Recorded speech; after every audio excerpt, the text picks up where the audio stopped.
Praise the lord. ಕರ್ತನಾದ ಯೇಸು ನಾಮದಲ್ಲಿ ಪುನಂದಾವರ್ತಿ ನಿಮ್ಮೆಲ್ಲರನ್ನ ದೇವರ ವಾಕ್ಯ ಧ್ಯಾನಕ್ಕೋಸ್ಕರ ಸ್ವಾಗತವನ್ನು ಮಾಡುವಂಥವರಾಗಿದ್ದೇವೆ. ಪ್ರಿಯ ಸಹೋದರ ಸಹೋದರಿಯರೇ, ಈ ದಿನದ ವಾಕ್ಯ ಧ್ಯಾನಕ್ಕಾಗಿ ಕಿಂಗ್ಡಮ್ ಪ್ರಿನ್ಸಿಪಲ್ಸ್,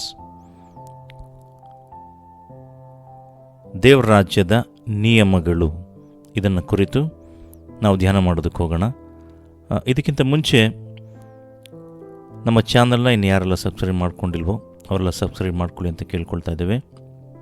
ಯಾಕಂತೇಳಿದ್ರೆ ಮುಂದೆ ಬರುವಂಥ ಸಂದೇಶಗಳ ಅಪ್ಡೇಟ್ಗಳು ನಿಮಗೆ ಸಿಗುವಂಥದ್ದಾಗಿದೆ.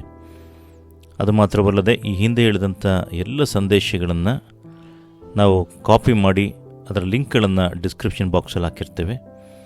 ನೀವು ಲಿಂಕ್ಗಳನ್ನು ಕ್ಲಿಕ್ ಮಾಡೋದ ಮುಖಾಂತರವಾಗಿ ನೇರವಾಗಿ ಸಂದೇಶಗಳನ್ನು ಕೇಳ್ಬೋದಾಗಿದೆ. ಯಾವ ರೀತಿಯಾಗಿ ನಾವು ಆತ್ಮಿಕವಾಗಿ ಬೆಳೆಯುವಂಥದ್ದನ್ನು ಕುರಿತು, ಯಾವ ರೀತಿಯಾಗಿ ದೇವರ ದೃಷ್ಟಿ ನಂಬಿಗಸ್ಥರಾಗಿರೋದನ್ನು ಕುರಿತು, ಯಾವ ರೀತಿಯಾಗಿ ನಾವು ಯೇಸುವನ್ನು ಹಿಂಬಾಲಿಸಬೇಕು ಅಂತೇಳಿ, ಯಾವ ರೀತಿಯಾಗಿ ನಾವು ಫಲಭರಿತರಾಗುವಂಥದ್ದು ಅಂತೇಳಿ, ಪ್ರೈಡ್ ಅಂತ ಹೇಳಿದ್ರೇನು, ದೇವರ ಪ್ರೀತಿ ಅಂತ ಹೇಳಿದ್ರೇನು, ಈ ರೀತಿಯ ಅನೇಕ ಸಂದೇಶಗಳನ್ನು ನಾವು ಈಗಾಗಲೇ ರೆಕಾರ್ಡ್ ಮಾಡಿ ಅಪ್ಲೋಡ್ ಮಾಡಿದ್ದೇವೆ. ಖಂಡಿತವಾಗಿ ನಿಮಗೆ ಇದು ಆತ್ಮಿಕವಾಗಿ ಬಹಳ ಬಹಳ ಪ್ರಯೋಜನಕರವಾಗಿರುವಂಥದ್ದಾಗಿದೆ. ನಾವು ಸಂದೇಶವನ್ನು ಮುಂದುವರಿಸಲು ಬಯಸುವಂಥವರಾಗಿದ್ದೇವೆ. ನಾವು ನೋಡ್ತೇವೆ ದೇವರ ರಾಜ್ಯದ ನಿಯಮಗಳು, ಕಿಂಗ್ಡಮ್ ಪ್ರಿನ್ಸಿಪಲ್ಸ್, ಕಿಂಗ್ಡಮ್ ಲಾ. ನಾವು ನೋಡ್ತೇವೆ ಈ ಪ್ರಪಂಚದಲ್ಲೇ ನಮಗೆ ನಿಯಮಗಳಿರುವಂಥದ್ದಾಗಿದೆ. ನೀವು ಯಾವುದೇ ವಿಷಯಗಳನ್ನ ತೆಗೆದುಕೊಳ್ಳ್ರಿ, ಮಕ್ಕಳನ್ನು ಸ್ಕೂಲಿಗೆ ಸೇರಿಸೋದ್ರಿಂದ ಹಿಡಿದು, ನೀವು ವಾಹನ ಚಾಲನೆ ಮಾಡಬೇಕಾದ್ರೂ, ಯಾವುದೋ ಒಂದು ಆಫೀಸ್ನಲ್ಲಿ ಕೆಲಸ ಮಾಡಬೇಕಾದ್ರೂ, ಯಾವುದಾದ್ರು ಸಂಸ್ಥೆಗಳಲ್ಲಿ ಕೆಲಸ ಮಾಡಬೇಕು ಅಂತ ಹೇಳಿದ್ರು, ನೀವು ಯಾವುದೇ ಉದ್ಯೋಗ ಮಾಡ್ತು ಅಂತ ಹೇಳಿದ್ರು ರೂಲ್ಸ್ ಇರುವಂಥದ್ದಾಗಿದೆ, ನಿಯಮಗಳಿದ್ದೇ ಇರುವಂಥದ್ದಾಗಿದೆ. ಸೊ ನೀವು ರೂಲ್ಸ್ನ ಫಾಲೋ ಮಾಡಲೇಬೇಕು. ರೂಲ್ಸ್ಗಳು ಯಾಕೆ ಮಾಡಿದ್ದಾರೆ ಅಂತ ಹೇಳಿದ್ರೆ ಎಲ್ಲರೂ ಅದನ್ನು ಪಾಲನೆ ಮಾಡಬೇಕು, ಅದರಲ್ಲಿ ಒಂದು ಶಿಸ್ತಿರಬೇಕು. ಎಲ್ಲರೂ ಅದನ್ನು ಪಾಲನೆ ಮಾಡುವಾಗ ಅದು ಎಲ್ಲರಿಗೂ ಅದು ಒಳಿತನ್ನು ಉಂಟು ಮಾಡುವಂಥದ್ದಾಗಿದೆ, ಒಳ್ಳೆಯದಾಗಿರುತ್ತೆ ಅಂತೇಳಿ ನಿಯಮಗಳನ್ನು ಮಾಡಿರುವಂಥದ್ದಾಗಿದೆ. ಸೊ ಈ ಲೋಕದಲ್ಲೇ ಈ ರೀತಿಯಾಗಿ ಒಂದು ನಿಯಮಗಳನ್ನು ಮಾಡಿರಬೇಕಾದ್ರೆ, ಹಾಗಾದರೆ ಪರಲೋಕದಲ್ಲೂ ಸಹ ನಿಯಮಗಳಿರುವಂಥದ್ದಾಗಿದೆ. ಪರಲೋಕದ ರಾಜ್ಯದಲ್ಲೂ ಸಹ ಇದು ನಿಯಮಗಳಿರುವಂಥದ್ದಾಗಿ ಅಂತ ಹೇಳಿದ್ರೆ ಈ ನಿಯಮಗಳು ಈ ರೀತಿಯಾಗಿ ಇರಬೇಕು ಅಂತೇಳಿ ದೇವರ ವಾಕ್ಯದಲ್ಲಿ ಬರೆದಿದೆ. ಸೊ ಹಾಗಾಗಿ ಅದನ್ನು ಖಂಡಿತವಾಗಿ ನಾವೆಲ್ಲರೂ ಅದನ್ನು ಅನುಸರಿಸಲೇಬೇಕು. ಯಾಕಂತೇಳಿದ್ರೆ ಇದು ದೇವರ ವಾಕ್ಯಗಳು, ದೇವರೇ ಹೇಳಿರುವಂಥದ್ದು. ನೀವು ನೋಡ್ರಿ, ಒನ್ ವೇಲ್ ಹೋಯ್ತು ಅಂತ ಹೇಳಿದ್ರೆ ನಿಮಗೆ ಫೈನ್ ಹಾಕಲ್ವಾ, ಹಿಡಿದ್ಬಿಟ್ಟು ವೆಹಿಕಲಲ್ಲಿ ಹಾಕ್ತಾರೆ. ಯಾಕಂತ ಹೇಳಿದ್ರೆ ನಿಯಮನ ಬ್ರೇಕ್ ಮಾಡಿದ್ದೀರಾ, ನಿಯಮಕ್ಕೆ ವಿರುದ್ಧವಾಗಿ ಹೋಗಿದ್ದೀರಾ ಅಂತೇಳಿ. ಸೊ ಹಾಗಾಗಿ ಈ ಲೋಕದ ನಿಯಮಗಳನ್ನು ನೀವು ಬ್ರೇಕ್ ಮಾಡಿದ್ರೆ ನಿಮಗೆ ಏನೋ ದಂಡ ವಿಧಿಸ್ತಾರೆ ಅಂತ ಹೇಳಿದ್ರೆ, ಪರಲೋಕದ ನಿಯಮಗಳಲ್ಲಿ ನೀವು ಎಷ್ಟು ಸೂಕ್ಷ್ಮವಾಗಿರಬೇಕು, ಎಷ್ಟು ನೀವು ಅದನ್ನು ಫಾಲೋ ಮಾಡೋದಕ್ಕೆ, ಅದನ್ನು ನೆರವೇರಿಸೋದಕ್ಕೆ ನೀವು ಯಾವ ರೀತಿಯಾಗಿ ಸೂಕ್ಷ್ಮಗ್ರಾಹಿಗಳಾಗಿರಬೇಕು, ಯಾವ ರೀತಿಯಾಗಿ ನೀವು ಅದನ್ನು ಖಂಡಿತವಾಗಿ ಫಾಲೋ ಮಾಡುವಂಥ, ಖಂಡಿತವಾಗಿ ನಾನು ಅದನ್ನು ಕೈಗೊಂಡು ನೆಡ್ತೀನಿ ಅಂತೇಳಿ ಯಾವ ರೀತಿಯಾದ ಒಂದು ದೃಢವಾದ ಮನೋಭಾವ ಇರಬೇಕು ಅಂತೇಳಿ ನಿಮ್ಮನ್ನು ನೀವು ಆಲೋಚನೆ ಮಾಡಿ ನೋಡ್ರಿ. ಸ್ವತಃ ಯೇಸುಸ್ವಾಮಿ ಹೇಳಿದಂಥ ಒಂದು ಮಾತು ದೇವರ ರಾಜ್ಯದ ನಿಯಮವನ್ನು ಕುರಿತು ದೇವರ ವಾಕ್ಯ ಹೇಳುವಂಥದ್ದಾಗಿದೆ. ಮಾರ್ಕನು ಬರೆದ ಸುವಾರ್ತೆ 10ನೇ ಅಧ್ಯಾಯ 15ನೇ ವಾಕ್ಯ ಹೇಳುವಂಥದ್ದಾಗಿದೆ. ನಿಮಗೆ ನಿಜವಾಗಿ ಹೇಳುತ್ತೇನೆ, ಚಿಕ್ಕ ಮಗುವಿನಂತೆ ದೇವರ ರಾಜ್ಯವನ್ನು ಸ್ವೀಕರಿಸಿದವನು ಅದರಲ್ಲಿ ಸೇರುವುದೇ ಇಲ್ಲ. ಮತ್ತಾಯನು ಬರೋ ಸುವಾರ್ತೆ 18ನೇ ಅಧ್ಯಾಯ 3ನೇ ವಾಕ್ಯದಲ್ಲೂ ಸಹ ದೇವರ ವಾಕ್ಯದಲ್ಲಿ ಬರೆದಿದೆ. ಬುಕ್ ಆಫ್ ಮ್ಯಾಥ್ಯೂ ಚಾಪ್ಟರ್ 18:3 ದೇವರ ವಾಕ್ಯದಲ್ಲಿ ಬರೆದಿದೆ.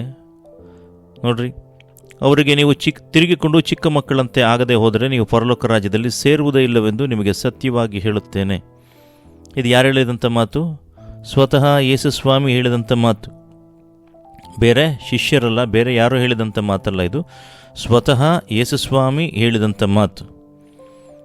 ಹಾಗಾಗಿ ಈ ಮಾತುಗಳಿಗೆ ಬಹಳ ಬಹಳ ಬೆಲೆಯುಳ್ಳದಾಗಿರುವಂಥದ್ದಾಗಿದೆ. ಈ ಮಾತುಗಳು ಖಂಡಿತವಾಗಿ ಯೇಸುಸ್ವಾಮಿ ಹೇಳಿತ್ತು ಅಂತ ಹೇಳಿದ್ರೆ ನಾವು ಖಂಡಿತವಾಗಿ ಅದನ್ನು ನಾವು ಮಾಡಲೇಬೇಕು.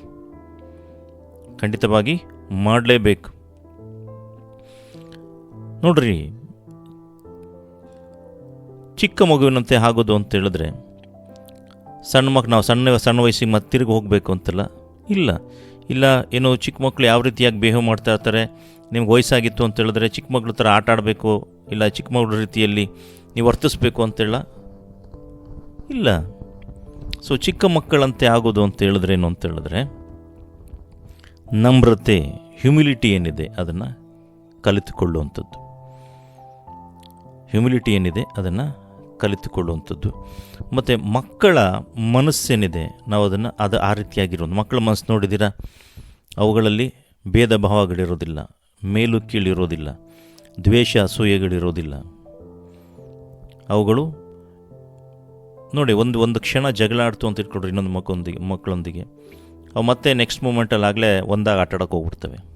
ಆದರೆ ದೊಡ್ಡವ್ರಂಗಲ್ಲ, ಅವ್ರಂಗಂದ್ರು ಹಿಂಗಂದ್ರು ಅದು ಮಾಡಿದ್ರು ಇದು ಮಾಡಿದ್ರು ಅಂತೇಳಿ ಅದನ್ನು ಬೆಳೆಸ್ಕೊಂಡು ಹೋಗ್ತಾರೆ, ಇಲ್ಲ ಅಂತೇಳಿ ಅದ್ರ ಬಗ್ಗೆ ಆಲೋಚನೆ ಮಾಡ್ತಾರೆ. ಅಂದರೆ ಮಕ್ಕಳು ಗುಣ ಸ್ವಭಾವ ಆ ರೀತಿಯಲ್ಲ. ಸೊ ಈ ರೀತಿಯಾದಂಥ ಮಕ್ಕಳ ಮನಸ್ಸೇನಿದೆ, ನೀವು ಮಕ್ಕಳಂತೆ ಆಗಬೇಕು ಅಂಥೇಳಿ ದೇವ್ರ ವಾಕ್ಯದಲ್ಲಿ ಬರೆದಿರೋದನ್ನು ನೋಡ್ತೇವೆ. ಸೊ ಈ ಮಕ್ಕಳ ಮನಸ್ಸೇನಿದೆ ಅದನ್ನು ಬಹಳ ಮುಖ್ಯ. ಮಕ್ಕಳ ಮನಸ್ಸಲ್ಲಿ ಯಾವ ರೀತಿಯಾದ ಕಪಟ ಇರೋದಿಲ್ಲ, ವಂಚನೆ ಇರೋದಿಲ್ಲ, ದ್ರೋಹ ಇರೋದಿಲ್ಲ.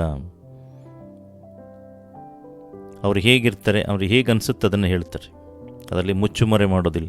ಅವ್ರಿಗೆ ಹೊಟ್ಟೆ ಹಸಿದಿತ್ತ ಬಂದು ಕೇಳ್ತಾರೆ, ಐ ಆಮ್ ಫೀಲಿಂಗ್ ಹಂಗ್ರಿ ಅಂತಾರೆ, ನನಗೆ ಹೊಟ್ಟೆ ಹಸಿದೆ ಅಂತ ಹೇಳ್ತಾರೆ.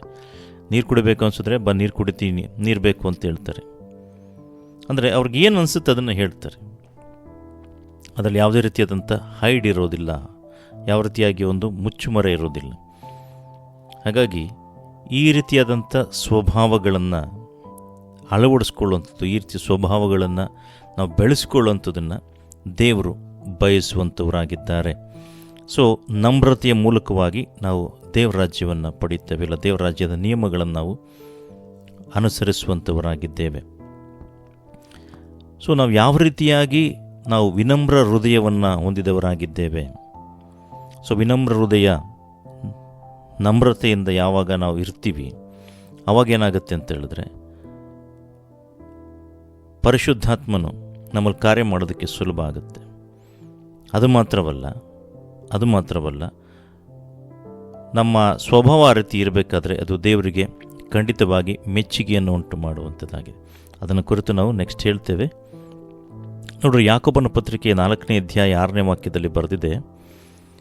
Book of James chapter 4 verse 6. ಯಾಕೋಬನ ಪತ್ರಿಕೆ 4ನೇ ಅಧ್ಯಾಯ 6ನೇ ವಾಕ್ಯದಲ್ಲಿ ಬರೆದಿದೆ,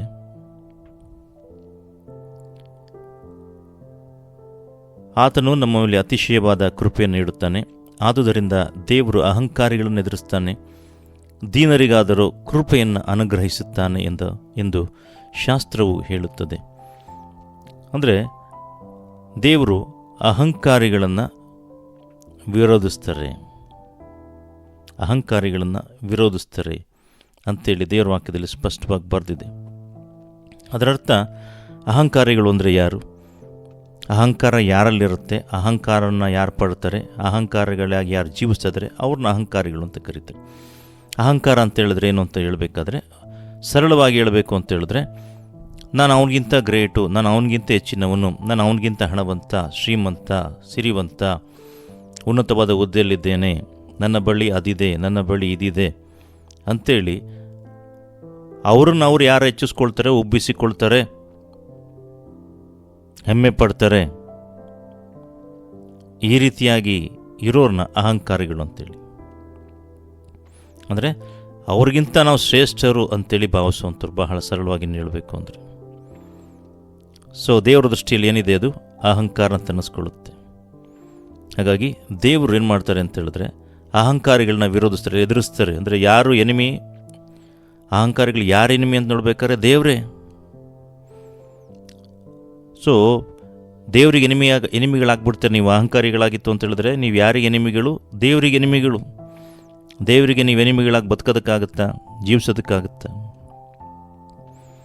ಪ್ರಿಯ ಸಹೋದರ ಸಹೋದರಿಯರೇ, ದೇವರು ಅಹಂಕಾರಿಗಳನ್ನು ಎದುರಿಸ್ತಾನೆ, ಆದರೆ